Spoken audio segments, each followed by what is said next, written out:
Welcome into the Grizzly Digital Network. Where should I start? You should get Jackson Cobb and those guys back up and go back to them for a better interview. Well, let's start with this. We know what happened at the end. Yep. Take me through the mindset coming into today. Why did we go with Wyatt Dodgins to start, and kind of how does the game unfold from there? Yeah, well, this was an all-hands-on-deck kind of game for us. You know, we've used our starters. We took a different path in the bracket and coming out in that fifth game, and we had to go a different route. And I'll tell you, you got to believe in your players. And when they tell you they want the baseball and they're willing to lay it on the line and they're willing to, at times, maybe step into a different role, Wyatt Dodgins with the text, Coach, I'll do whatever you need me to do.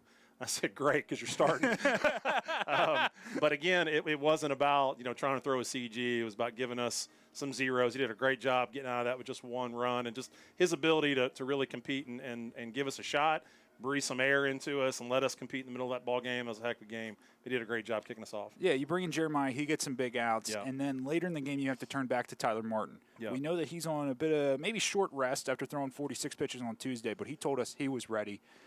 Feels like you have an awful lot of confidence in him now. Oh, a ton, man. And again, it's only our team has that perspective that in the fall, I don't know if we knew that about him. Mm-hmm. He was one guy that we pushed on and prodded on, and again, I believe in the fabric of our program. I think if you can get some kids in here that maybe just don't know quite who they are, if we can work on each other and we can challenge each other, and sometimes that's through some tough love, I think on the other side of that, you see who Tyler Martin is. That was not the same guy that was here pitching for us in the fall. So I guess a lot of credit goes to him in terms of his ability to push through and fight and walk into some confidence and follow the lead of some of his teammates. And we don't win that game without him for sure. Okay, so now, we're trying to set you up to get to the ninth inning. Okay, I got you. There's two down, nobody's on. Yeah. You're down to your final breath of air. Yep. What's the message in that dugout? Because you guys have told us all season long, if you have one out left, you guys are confident that you can make a comeback. That comes to fruition today. Yep. What was the mindset taking at bats? You knew you were going back to the top of the order. Yep. It's exactly what you just said. I mean, it's not even me having to say it. It's our players, man. Mm-hmm. Our players are running the show now. And hey, if we got one out, boys, we still got a shot. We flip the lights on. Every time we flip the lights on, the runs come with them. It's just things that we've done all year long. But the thing I told them before the day is the same thing that showed up in the ninth inning. We've been tested for this. We've come back in plenty of ball games and created two-out magic. It's what we call it in our programs, two-out magic. And on this field, wearing championship gold jerseys, the toughest team will always win. And for us, we knew exactly. We just didn't know how the story was going to unfold. And it got a little creative. But, again, from our standpoint, we knew exactly how it was going to unfold. Pitch comes into Jackson. It's off the bat. Did you think it was going to land fair? I'm going to tell you what. There's some other stuff going on in our program that our players are working through. And I'm going to say this and keep it in between the lines of our locker room.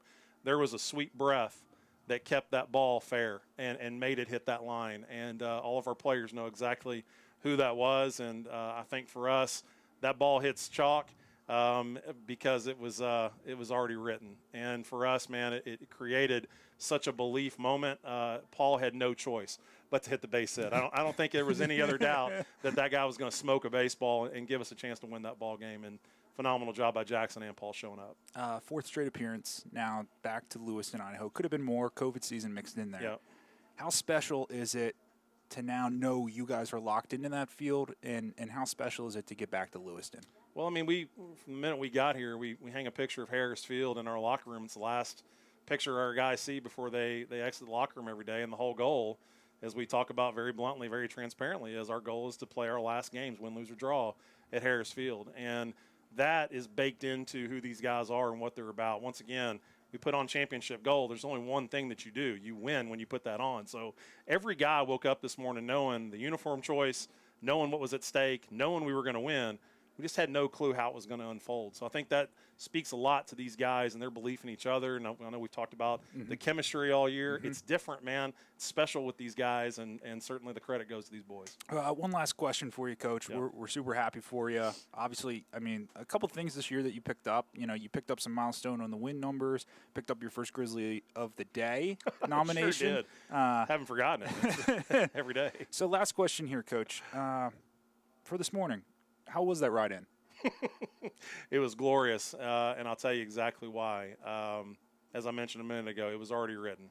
So I don't think you got to wake up any day of your life and worry or want or wish. It's already been written. And for us, our walk in faith, I knew that there was something that was going to happen that was going to help these players get to where they were trying to go. And I say this a lot, and I really believe it.